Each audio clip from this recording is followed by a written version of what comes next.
আর এবার নজর রাখবো রাজ্যের আবহাওয়ার খবরের দিকে। কলকাতা সহ দক্ষিণবঙ্গে কমবে বৃষ্টির পরিমাণ, বাতাসে বাড়বে জলীয় বাষ্পের পরিমাণও।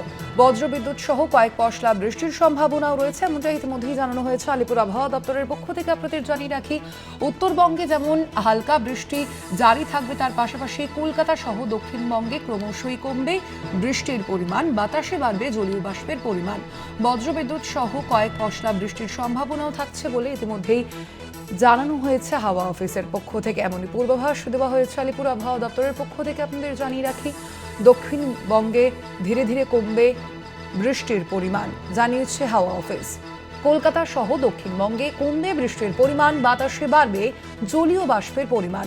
বজ্রবিদ্যুৎ সহ কয়েক পশলা বৃষ্টির সম্ভাবনাও থাকছে বলে পূর্বাভাস হাওয়া অফিসের। বঙ্গোপসাগরে তৈরি নিম্নচাপের কারণেই মূলত আমরা দেখেছিলাম বেশ কয়েকদিন যাবৎ বৃষ্টির যে পূর্বাভাস ইতিমধ্যেই দেওয়াই হয়েছিল আলিপুর আবহাওয়া দপ্তরের পক্ষ থেকে। তবে সেই নিম্নচাপ ইতিমধ্যেই বাংলা থেকে সরে যাওয়ায় বৃষ্টি কিছুটা হলেও কমবে দক্ষিণবঙ্গে, জানিয়েছে হাওয়া অফিস। বাতাসে বাড়বে জলীয় বাষ্পের পরিমাণও। বজ্রবিদ্যুৎ সহ কয়েক পশলা বৃষ্টির সম্ভাবনাও থাকছে একই সঙ্গে।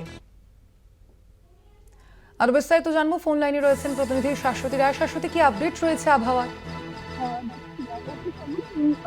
পশ্চিমবঙ্গের উপর ছাতা যে নিম্নচাপ, তার অবস্থান ইতিমধ্যেই ঝাড়খণ্ডের উপর, এবং মৌসুমী বায়ু যে অক্ষরেখা, সেই অক্ষরেখাও কিন্তু কার্যত গাঙ্গেয় পশ্চিমবঙ্গের উপর দিয়ে দীঘা হয়ে বঙ্গোপসাগর পর্যন্ত বিস্তৃত।